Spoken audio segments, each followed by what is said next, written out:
ಓಂ ನಮಃ ಶಿವಾಯ. ವೀಕ್ಷಕರೇ, ಜ್ಯೋತಿಷ್ಯ ಜೈ ಹೋ ಯೂಟ್ಯೂಬ್ ಚಾನಲ್ಗೆ ಆಶೀರ್ವಾದ ಮಾಡಿದ್ದಕ್ಕಾಗಿ ಹೃತ್ಪೂರ್ವಕ ಧನ್ಯವಾದಗಳು. ಹೀಗೆ ನಿಮ್ಮ ಅಭಿಮಾನವನ್ನ ಮುಂದುವರಿಸಿ. ಇವತ್ತಿನ ವಿಷಯ ಬಂದ್ಬಿಟ್ಟು ಮನಸ್ಸಿನಲ್ಲಿ ನೆಗೆಟಿವಿಟಿ. ನೋಡಿ, ಮನಸ್ಸಿನ ತುಂಬಾ ಆತ್ಮವಿಶ್ವಾಸ, ಪಾಸಿಟಿವ್ ಅಂಶಗಳು ಇದ್ದಷ್ಟು ತುಂಬಾ ಒಳ್ಳೆಯದು. ಇವತ್ತಿನ ನೆಗೆಟಿವಿಟಿ ವಿಚಿತ್ರವಾದ ನೆಗೆಟಿವಿಟಿ ನಾನು ತಿಳಿಸ್ತೇನೆ. ಎಲ್ಲ ಇರುತ್ತೆ, ಬೇಜಾರು ಬಿಡ, ಬೇಜಾರು ಎಲ್ಲ ಇರುತ್ತವ್ರು. ಸುಮ್ಮನೆ ಬೇಜಾರಪ್ಪ, ಅವ್ರ ಪಕ್ಕಕ್ಕಿದ್ದರು ಕೂಡ ಬೇಜಾರಾಗ್ಬಿಡ್ತಾರೆ. ಆ ರೀತಿ ಒಂದು ವರ್ತನೆಯಲ್ಲಿ ಕೆಲವರು ಇರ್ತಾರೆ. ಹಾಗೆ ಇನ್ನು ಕೆಲವರಿಗೆ ಹೆಂಗ್ ಅನಿಸ್ತಾ ಇರುತ್ತಂದ್ರೆ, ವಿಶೇಷವಾಗಿ ಯಾರಿಗೋ ಹೊಡೆದ್ ಬಿಡೋಣ, ಶತ್ರುಗಳಿಗೆ ಹೊಡೆದ್ ಬಿಡೋಣ, ಬಡ್ದ್ ಬಿಡೋಣ, ಅಥವಾ ಏನೋ ಮಾಡಿಬಿಡೋಣ, ಈ ರೀತಿ ಎಲ್ಲ ಫುಲ್ ನೆಗೆಟಿವ್ ಥಾಟ್ಸೇ ಇರ್ತವೆ. ಅದರಲ್ಲೂ ವಿಶೇಷವಾಗಿ ಶತ್ರುಗಳನ್ನು ಹೊಡೆದ್ ಬಿಡ್ಬೇಕು, ಬಡ್ದ್ ಬಿಡ್ಬೇಕು, ಹಂಗ್ ಮಾಡ್ಬಿಡ್ಬೇಕು, ಹಿಂಗ್ ಮಾಡ್ಬಿಡಬೇಕು ಎಲ್ಲ ಯೋಚನೆ ಬರ್ತಾ ಇರ್ತಾವಲ್ಲ. ನಾವು ನಮ್ಮನ್ನ ಕೆಲವು ಸಮಯಗಳ ಕಾಲ ಅಂದ್ರೆ ಒಂದು ದಿನದ ಅಂತ ತಗೊಂಡ್ರೆ, ಆ ದಿನದ ಅರ್ಧ ಗಂಟೆಯೋ, ಒಂದು ತಾಸು, ಕಾಲ್ ಗಂಟೆಯೋ ನಮ್ಮ ಮನಸ್ಸನ್ನ ನಾವೇ ಹದಗಡಿಸಿಕೊಂಡಿರ್ತೇವೆ. ನಮ್ಮ ಮನಸ್ಸಲ್ಲಿ ಕಿರಿಕಿರಿ ಉಂಟಾಗಿರುತ್ತೆ. ಸಿಟ್ಟು, ಕೋಪ, ದ್ವೇಷ ಇವೆಲ್ಲ ನಮ್ಮ ಒಂದು ಎನರ್ಜಿಯನ್ನ ಕಡಿಮೆ ಮಾಡ್ಬಿಡ್ತವೆ ಆ ದಿನದ ಮಟ್ಟಿಗೆ. ಆದ್ದರಿಂದ ಈ ನೆಗೆಟಿವಿಟಿಯೇ ಬೇಡ, ಈ ನೆಗೆಟಿವಿಟಿ ಬೇಡವೇ ಬೇಡ. ನಮ್ಮ ಮನಸ್ಸಿನಿಂದ ಈ ಸಿಟ್ಟು, ಕೋಪ, ದ್ವೇಷಗಳೆಲ್ಲ ಹೊರಗಿಟ್ಬಿಡೋಣ. ಯಾಕೆಂದ್ರೆ ಮನಸ್ಸಿನ ತುಂಬ ಪಾಸಿಟಿವಿಟಿ ತುಂಬಿಕೊಡೋಣ. ಆತ್ಮವಿಶ್ವಾಸ, ಆನಂದ, ಆಹ್ಲಾದತೆ ಎಲ್ಲವನ್ನು ತುಂಬ್ಕೊಂಡ್ಬಿಡೋಣ. ಹೀಗೆ ಮಾಡಿದಾಗ ಅದು ನಿಮಗೆ ಒಳ್ಳೆಯದು, ನಿಮಗೆ ಒಳ್ಳೆಯದು. ಶತ್ರುಗಳನ್ನ ಹಂಗೆ ಬಿಟ್ಬಿಡ್ಬೇಕಾ ಅಂದ್ರೆ, ಈಗ ಯಾರೋ ಉದಾಹರಣೆ, ನಿಮಗೆ ಯಾರೋ ಒಬ್ರು ಕೆಟ್ಟದಾಗಿ ಬೈತಾ ಇದ್ದಾರೆ ಅನ್ಕೊಳ್ಳಿ. ನಿಮ್ಮ ಮನೆಯವರೇ ಆಗಿರ್ಬೋದು, ಮತ್ತೆ ಬೇರೆ ಯಾರೋ ಆಗಿರ್ಬೋದು. ಕೇಳಿಸ್ಕೊಳ್ತೀರಾ? ನಿಮಗೆ ಅವನು 2 ಮಾತು ಕೆಟ್ಟದ್ ಬೈದಂದ್ರೆ ನಾವು 4 ಮಾತು ಕೆಟ್ಟದ್ ಬೈಬೇಕು. ಮಿನಿಮಮ್ 3 ಆದ್ರೂ ಕೆಟ್ಟ ಪದನ ಬೈಬೇಕು ಅವನಿಗೆ, ಅನ್ಸುತ್ತಲ್ವಾ? ಹಂಗ ಅಂದಾಗ ಮಾತ್ರ ಸಮಾಧಾನ ಆಗುತ್ತಲ್ವಾ? ಅವನಿಗೆ ಬೈಯೋ ತನಕ ನಿಮ್ಗೆ ಸಮಾಧಾನ ಆಗುತ್ತೆ. ಬೇಡ, ಈ ರೀತಿ ವಿಷಯವೇ ಬೇಡ.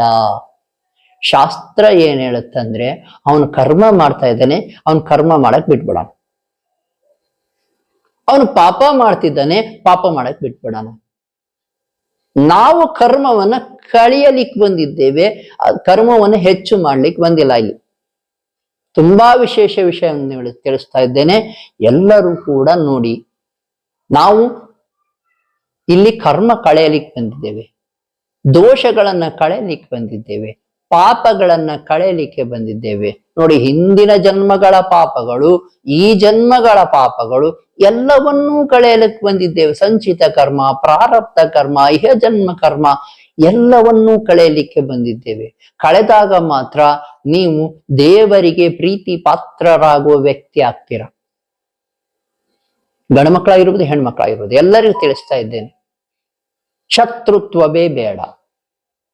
ಯಾವನ್ ಬೈದ ಅವನಿಗೆ ತಿರುಗಿ ಬೈಬೇಕು ಬೇಕಾಗಿಲ್ಲ. ಯಾವನೋ ಒಬ್ಬ ನೀನ್ ಕೆಟ್ಟದ್ದನ್ನು ಬಯಸ್ತಾ ಇದ್ದಾನೆ, ಇವನ್ ಹಾಳಾಗ್ಬಿಡ್ಲಿ ಅಂತ, ಅವನ್ ಹಾಳಾಗ್ಲಿ ಅಂತ ನಾವು ಹೇಳೋದ್ ಬೇಡ, ಬಿಟ್ಬಿಡೋಣ. ಅವನು ಎಷ್ಟಾರ ಕರ್ಮ ಮಾಡ್ಕೊಳ್ಳಿ, ಮೋಸ ಮಾಡಿದ್ನ ಮಾಡ್ಕೊಳ್ಳಿ. ದೇವರು ಮೋಸ ಮಾಡ್ದನ್ ಮೆಚ್ತಾನ? ಯೋಚನೆ ಮಾಡಿ, ಇದೆಲ್ಲ ಯೋಚನೆ ಮಾಡಿ. ಅವ್ರ ಕರ್ಮ ಅವ್ರು ಮಾಡ್ಕೊಂತ ಇದ್ದಾರೆ, ಕರ್ಮ ಹೆಚ್ಚು ಮಾಡ್ಕೊಂತ ಇದ್ದಾರೆ, ಅವ್ರ ಕರ್ಮ ಹಾಗೆ ಮಾಡ್ಕೊಂತ ಹೋಗ್ಲಿ. ನಾವು ಮಾತ್ರ ಸಾತ್ವಿಕ ದಾರಿಯಲ್ಲಿ ನಡೆಯೋಣ.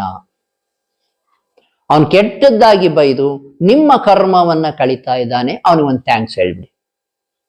ಎಷ್ಟ್ ಕೆಟ್ಟದಾರ ಬೈಲವ, ಜೀವನ ಪೂರ್ತಿ ಅವನು ನಿಮಗೆ ಕೆಟ್ಟದ್ ಬೈಕಂತ ಹೋಗ್ಲಿ, ನಿಮ್ಮ ಕರ್ಮವನ್ನ ಕಳಿತಾನೆ. ಇದು ಲಾಜಿಕ್ ಅಲ್ಲ, ಇದು ಶಾಸ್ತ್ರವೇ ಹೇಳಿರುವ ವಿಷಯವನ್ನ ನಿಮಗೆ ತಿಳಿಸ್ತಾ ಇದ್ದೇನೆ.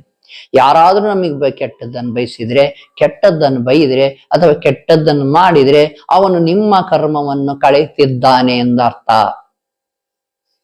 ಅವನಿಗೆ ಉಲ್ಟಾ ಅದನ್ನೇ ಮಾಡಿ ಮತ್ತೊಂದಿಷ್ಟು ಕರ್ಮವನ್ನ ಗಳಿಸುವುದು ಬೇಡವೇ ಬೇಡ. ಶಾಸ್ತ್ರ ಇದನ್ನೇ ಹೇಳ್ತಾ ಇರೋದು. ಯಾರಿಗಾದ್ರೂ ಕೆಟ್ಟದಾಗಿ ನಾವು ಬೈದ್ರೆ ಎರಡನೇ ಮನೆ ಹಾಳಾಗ್ತದೆ. ಎರಡನೇ ಮನೆ ಹಾಳಾಗ್ತದೆ. ಎರಡನೇ ಮನೆ ಧನ ಸ್ಥಾನ ಅಂತ ಕರಿತೇವೆ, ಅಂದ್ರೆ ದುಡ್ಡಿನ ಸ್ಥಾನ ಅಂತ ಕರಿತೇವೆ, ಹಾಳಾಗ್ಬಿಡುತ್ತೆ. ಕುಟುಂಬ ಸ್ಥಾನ ಅಂತ ಕರಿತೇವೆ, ಹಾಳಾಗುತ್ತೆ. ವಾಕ್ಶಕ್ತಿ ಅಂತ ಕರಿತೇವೆ, ಅದು ಕೂಡ ಹಾಳಾಗುತ್ತೆ. ಬೇಕಾ ಇದೆಲ್ಲ? ಯಾವ್ಯಾವ ರೀತಿ ತೊಂದರೆ ಮಾಡ್ತೀವೋ ಅದೆಲ್ಲ ತೊಂದರೆ ಮಾಡ್ತೀವಿ. ಉದಾಹರಣೆ, ಭೂಮಿ ರೀತಿ ಏನಾದ್ರೂ ಮೋಸ ಆದ್ರೆ, ಭೂಮಿ ರೀತಿ, ಭೂಮಿಯಿಂದ ಕುಜ ದೋಷ ಬಂದ್ಬಿಡುತ್ತೆ. ಭೂಮಿ ಪುತ್ರ ಮಂಗಳ ಅಂದ್ರೆ ಕುಜ ದೋಷ ಬಂದ್ಬಿಡುತ್ತೆ. ಅವತ್ತು ನೀವು ಸಕ್ಸಸ್ ಆಗಿರ್ಬೋದು, ಮಂಗಳ ಭೂಮಿಯನ್ನು ತಗೊಳ್ಳಿಕ್ಕೆ, ಯಾರೊಬ್ರು ನಮ್ಮಿಂದ ಕಸ್ಕೊಳ್ಳಿಕ್ಕೆ ಸಕ್ಸಸ್ ಆಗಿರ್ಬೋದು, ಆದ್ರೆ ಮಂಗಳ ದೋಷ ಬರೋದು ಗ್ಯಾರಂಟಿ. ಒಂದಲ್ಲ ಒಂದು ದಿನ ನಿಮ್ಮನ್ನು ಕಾಡೋದು ಗ್ಯಾರಂಟಿ. ಆದ್ದರಿಂದ ಯಾರಾದ್ರೂ ನಿಮಗೆ ಕೆಟ್ಟದ್ದನ್ನು ಮಾಡ್ತಾ ಇದ್ರೆ, ಕೆಟ್ಟದ್ದನ್ನು ಬೈತಾ ಇದ್ರೆ, ನಮ್ಮನ್ನು ಕರ್ಮ ಕಳೀತಾ ಇದ್ದಾನೆ ಬಿಡು ಅಂತಂದ್ಬಿಟ್ಟು ನೀವು ಶಾಂತರಾಗಿದ್ಬಿಡಿ. ಅನ್ ಕೇಳಿಸ್ಕೊಳ್ಳಿಕ್ಕೆ ಹೋಗ್ಬೇಡಿ, ರಿಪ್ಲೈ ಮಾಡ್ಲಿಕ್ಕೆ ಹೋಗ್ಬೇಡಿ. ಒಂದು ನಾಯಿ ಬೊಗಳ್ತಾ ಇದೆ ಅಂದ್ರೆ ನಾವು ಬೊಗ್ಲಿಕ್ಕೆ ಹೋಗ್ಬಾರ್ದು. ನಾಯಿ ಕಚ್ಚಕ್ ಬರುತ್ತೆ ಅಂದ್ರೆ ನಾವು ನಾಯಿನ ಕಚ್ಚಕ್ ಹೋಗ್ಬಾರ್ದು. ಮನಸ್ಸಿನ ತುಂಬಾ ನೆಗೆಟಿವಿಟಿಯನ್ನು ತುಂಬಿಕೊಂಡ್ರೆ ಅಲ್ಲಿ ದೇವರ ಆಶೀರ್ವಾದ ಕಡಿಮೆ ಆಗ್ತದೆ. ಹಾಗೆಯೇ ಮತ್ತೊಂದು ವಿಷಯ ತಿಳಿಸ್ತೇನೆ. ಈ ದುಷ್ಟ ಶಕ್ತಿಗಳ, ಈ ವಾಮಾಚಾರಿಗಳ ಮೊರೆ ಹೋಗೋದು.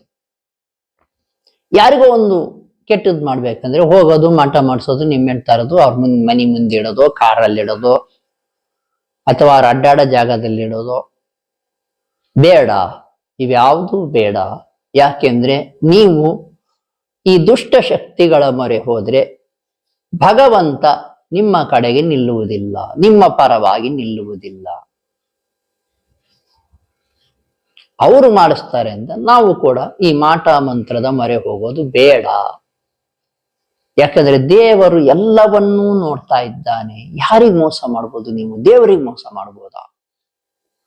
ದೇವರ ಆಶೀರ್ವಾದ ಗಳಿಸ್ಲಿಕ್ಕಾಗಿ ಇಷ್ಟು ಪ್ರಯತ್ನ ಪಡ್ತಿದ್ದೇವೆ, ಇಷ್ಟು ಜೀವನದಲ್ಲಿ ಇಷ್ಟು ವರ್ಷ ಮುಂದೆ ಬಂದಿದ್ದೇವೆ. ಯೋಚನೆ ಮಾಡಿ, ದೇವರ ಆಶೀರ್ವಾದ ಬೇಕು ತಾನೆ? ಹಾಗಾದರೆ ಸಾತ್ವಿಕ ಬದುಕನ್ನ ಬದುಕಿ. ಈ ಮಾಟ ಮಂತ್ರ ವಾಮಾಚಾರಿಗಳ ಹತ್ರ ಕೂಡ ನೀವು ಸುಳಿಯೋದು ಬೇಡ. ಸಾತ್ವಿಕವಾಗಿಯೇ ವಾಮಾಚಾರ ನಿವಾರಣೆ ಹೇಗೆ ಮಾಡುವುದು ಅಂತ ನಾ ಹೇಳ್ಕೊಡ್ತೇನೆ. ಈ ಮಾಂತ್ರಿಕರ ಹತ್ರ ಹೋಗಿ ತಗ್ಸೋದೇ ಬೇಡ. ಸಾಕಷ್ಟು ದೇವಾಲಯಗಳಲ್ಲಿ ಈ ಮಾಟ ಮಂತ್ರ ತಗ್ಗೋ ಶಕ್ತಿ ಇರುತ್ತೆ. ಭಗವಂತನ ಆಶೀರ್ವಾದ ಇದೆ ಆ ದೇವಾಲಯಗಳಲ್ಲಿ. ನಾನು ಹೇಳ್ಕೊಡ್ತೇನೆ. ಸಾಕಷ್ಟು ಮಂತ್ರಗಳಲ್ಲಿ ಮಾಟ ಮಂತ್ರ ನಿವಾರಣೆ ಮಾಡೋ ಶಕ್ತಿ ಇದೆ. ಆ ಮಂತ್ರಗಳನ್ನ ಹೇಳ್ಕೊಡ್ತೇನೆ. ನೋಡಿ, ಸಾತ್ವಿಕವಾಗಿ ತೆಗೆಯೋದು ಹೇಳ್ಕೊಡ್ತೇನೆ. ಸಾಕಷ್ಟು ಜನರಿಗೆ ಗೊತ್ತು. ನನ್ನನ್ನು ಯಾರ್ಯಾರು ಕಾಂಟ್ಯಾಕ್ಟ್ ಮಾಡಿದ್ದಾರೆ ಅವರಿಗೆಲ್ಲದೂ ಇದನ್ನೇ ಹೇಳ್ಕೊಟ್ಟಿದ್ದೇನೆ. ಸಾಕಷ್ಟು ಜನ ನನಗೂ ಕರೆ ಮಾಡಿದ್ರು, ವಶೀಕರಣ ಮಾಡಿಕೊಡ್ತೀರಾ ಅಂತ ಕೇಳಿದ್ರು. ನೋ, ನಾನು ಮಾಡಿಕೊಡಲ್ಲ. ನಾನು ಭಗವಂತನ ಅನುಗ್ರಹಕ್ಕಾಗಿ ಈ ಯೂಟ್ಯೂಬ್ ಚಾನಲ್ ಮಾಡಿದ್ದೇನೆ ಹೊರತು ಯಾರಿಗೂ ಕೆಟ್ಟದ್ದನ್ನು ಮಾಡ್ಲಿಕ್ಕೆ ನಾನು ಈ ಯೂಟ್ಯೂಬ್ ಚಾನಲ್ ಮಾಡಿಲ್ಲ. ಎಲ್ಲರಿಗೂ ಒಳಿತನ್ನು ಮಾಡ್ಲಿಕ್ಕೆ. ಯಾರು ವಾಮಾಚಾರದಿಂದ ಸಮಸ್ಯೆಗೆ ಒಳಪಟ್ಟಿದ್ದಾರೆ ಅವರಿಗೆ ಆ ಸಮಸ್ಯೆಯಿಂದ, ಆ ತೊಂದರೆಯಿಂದ ಹೊರಗೆ ತರಲಿಕ್ಕಾಗಿ ಯೂಟ್ಯೂಬ್ ಚಾನಲ್ ಮಾಡಿದ್ದೇನೆ. ನೀವುಗಳು ಕೂಡ ಸಲಹೆಗಾಗಿ ಕರೆ ಮಾಡಬಹುದು. ಮತ್ತೆ ಹೇಳ್ತೇನೆ, ನಮ್ಮ ಮನಸ್ಸಿನಲ್ಲಿರುವ ನೆಗೆಟಿವಿಟಿಯನ್ನು ನಾವು ಹೊರಗೆ ಹಾಕಿದ್ರೆ ಅಲ್ಲಿ ಪಾಸಿಟಿವಿಟಿ ಬಂದು ನೆಲೆಸುತ್ತೆ. ಈಗ ನೆಗೆಟಿವಿಟಿ ತುಂಬಿಕೊಂಡಿದೆ, ಪಾಸಿಟಿವಿಟಿ ಹೇಗೆ ಒಳಗೆ ಬರುತ್ತೆ? ಯೋಚನೆ ಮಾಡಿ. ನಿಮ್ಮ ಎನರ್ಜಿ ಲೆವೆಲ್ ಅನ್ನ ಡೌನ್ ಮಾಡುತ್ತೆ ನೆಗೆಟಿವಿಟಿ. ಏನಾದ್ರೂ ಸಿಟ್ಟು, ಸೆಡವು, ಕೋಪ, ದ್ವೇಷ, ಲೋಭ, ಆಸೆ ಯಾವುದೇ ಇದ್ರೂ ಕೂಡ, ವಂಚನೆ ಮಾಡೋ ಬುದ್ಧಿ, ಯಾವುದೇ ಕೆಟ್ಟ ಬುದ್ಧಿ ಇದ್ರೂ ಕೂಡ ಅವು ಒಳ್ಳೆ ಬುದ್ಧಿ, ಒಳ್ಳೆ ವಿಷಯಗಳನ್ನ ಒಳಗ್ ಬರ್ಲಿಕ್ಕೆ ಬಿಡುವುದಿಲ್ಲ. ಶಾಂತಿ, ಸಹನೆ, ದಾನ, ಧರ್ಮ, ಕ್ಷಮೆ, ನೋಡಿ ಎಷ್ಟು ಒಳ್ಳೆ ವಿಷಯಗಳು. ಒಬ್ರಿಗೇನೋ ಒಂದು ಕೊಡ್ತೀರಾ, ಆ ಒಂದು ಒಂದು ಮಗುವಿಗೆ ಒಂದು ಚಾಕ್ಲೇಟ್ ಕೊಟ್ಟಾಗ್ಲೂ ಕೂಡ ನಿಮ್ಮೊಳಗೊಂದು ಸಾತ್ವಿಕತೆ, ಖುಷಿ ಬರುತ್ತೆ. ನಿಮ್ಮೊಳಗೆ ಪರಮಾತ್ಮನಿದ್ದಾನೆ, ಒಂದು ಸಂತೃಪ್ತಿ ಸಿಗುತ್ತೆ ಅಲ್ವಾ. ಒಬ್ರು ಯಾರು ಊಟ ಮಾಡಿಲ್ಲ, ಅವ್ರಿಗೆ ಊಟ ಹಾಕಿದ್ರೆ ನಿಮ್ಗೆ ಎಷ್ಟು ಖುಷಿ ಆಗುತ್ತೆ. ದಾನ ಧರ್ಮ ಮಾಡ್ಲೇಬೇಕು. ಇದರ ಸಲುವಾಗಿ ಮುಂದಿನ ದಿನಗಳಲ್ಲಿ ವಿಡಿಯೋಗಳನ್ನು ಬಿಡ್ತೇನೆ. 12ನೇ ಮನೆ ಜಾಗೃತಗೊಳಿಸ್ಬೇಕು. 9ನೇ ಮನೆ ನೋಡಿ, ಧರ್ಮದ ಮನೆ 9ನೇ ಮನೆ ಇರುತ್ತೆ. 9ನೇ ಮನೆಯನ್ನ ಧರ್ಮಾಧಿಪತಿ ಅಂತ ಕರೀತಾರೆ. ಆ ಗ್ರಹವನ್ನ 9ನೇ ಮನೆಯ ಅಧಿಪತಿಯನ್ನ, ಆ ಭಾಗ್ಯದ ಸ್ಥಾನ ಜಾಗೃತ ಆಗ್ಬೇಕಂದ್ರೆ ದಾನ ಧರ್ಮ ಮಾಡ್ಲೇಬೇಕು. ಇದನ್ನ ನೆನ್ಪಿಟ್ಕೊಳ್ಳಿ. ಭಾಗ್ಯ, ದ ಲಕ್, ಅದೃಷ್ಟ ಅನ್ನೋದು ನಿಮಗೆ ಎದಳ್ಬೇಕಂದ್ರೆ ದಾನ ಧರ್ಮ ಮಾಡ್ಲೇಬೇಕು.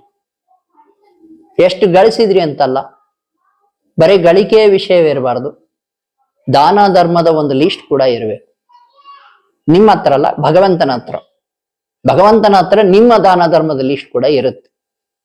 ಗಳಿಸಿದ ಲಿಸ್ಟ್ ನಿಮ್ ಬ್ಯಾಂಕ್ ಅಕೌಂಟ್ ಅಲ್ಲಿ ಇರುತ್ತೋ ಅಥವಾ ನಿಮ್ಮ ಮನೆಯಲ್ಲಿ ಇರುತ್ತೋ ಬೇಡ. ಗಳಿಸಿದ ಪುಣ್ಯದ ಮತ್ತು ಸೌಭಾಗ್ಯದ ಲಿಸ್ಟ್ ಭಗವಂತನ ಅಕೌಂಟ್ ಅಲ್ಲಿದೆ. ಯೋಚನೆ ಮಾಡಿ. ಮನಸ್ಸಿನ ತುಂಬಾ ನೆಗೆಟಿವಿಟಿಗಳು ಬೇಡವೇ ಬೇಡ, ಒಂದು ಚೂರು ಕೂಡ ಬೇಡ. ಎಲ್ಲ ಒಳ್ಳೆ ಅಂಶಗಳನ್ನೇ ತುಂಬಿಕೊಳ್ಳಿ. ಇವಾಗಲಿಂದನೇ ಸ್ಟಾರ್ಟ್ ಮಾಡಿ. ಇವತ್ತಿಂದ ಸ್ಟಾರ್ಟ್ ಮಾಡಿದ್ರೆ ಇನ್ನು 6 ತಿಂಗಳಿಗೋ, ವರ್ಷಕ್ಕೋ, 2 ವರ್ಷಕ್ಕೋ ಅದು ಸ್ಟಾರ್ಟ್ ಆಗ್ತದೆ ನಿಮ್ಮ ಮನಸ್ಸಿನಲ್ಲಿ. ಎಲ್ಲರಿಗೂ ಒಳಿತಾಗಲಿ. ಸಜ್ಜನ ಸುಸಂಸ್ಕೃತ ಸಮಾಜ ನಿರ್ಮಾಣ ಆಗ್ಲಿ. ಎಲ್ಲರಿಗೂ ಒಳ್ಳೇದ್ ಮಾಡಿ. ನಿಮಗೂ ಒಳ್ಳೇದಾಗ್ಲಿ. ಒಳ್ಳೆಯವರಾಗಿದ್ದರೆ ಭಗವಂತ ನಿಮ್ಮ ಜೊತೆಗಿರ್ತಾನೆ. ಇದು ನೆನ್ಪಿಟ್ಕೊಳ್ಳಿ. ಈ ವಿಡಿಯೋವನ್ನು ಮುಗಿಸ್ತಕ್ಕಿಂತ ಮುಂಚೆ ನಮ್ಮ ಯೂಟ್ಯೂಬ್ ಚಾನಲ್ಗೆ ಆಶೀರ್ವಾದ ಮಾಡಿದ್ದೀರಾ. ವಿಶೇಷವಾಗಿ ಎಲ್ಲರಿಗೂ ಕೂಡ ಧನ್ಯವಾದಗಳು. ಏನೇ ತೊಂದರೆಯಲ್ಲಿ ನಮಗೆ ಕರೆ ಮಾಡಿ, ಅದರಲ್ಲೂ ಕೂಡ ವಾಮಾಚಾರ, ದುಷ್ಟಶಕ್ತಿ ಪ್ರಯೋಗ, ಆತ್ಮಗಳ ಪ್ರಯೋಗ ಏನೇ ಇದ್ರೂ ಕೂಡ ನಮಗೆ ಕರೆ ಮಾಡಿ. ಪಾಸಿಟಿವ್ ವೈಬ್ರೇಷನ್, ದೇವರ ಅನುಗ್ರಹದಿಂದ ಅದನ್ನು ಹೊರಗೆ ಹೇಗೆ ಕಳಿಸ್ಬೋದು ಅಂತ ತಿಳಿಸ್ತೇನೆ. ಶುಭವಾಗಲಿ.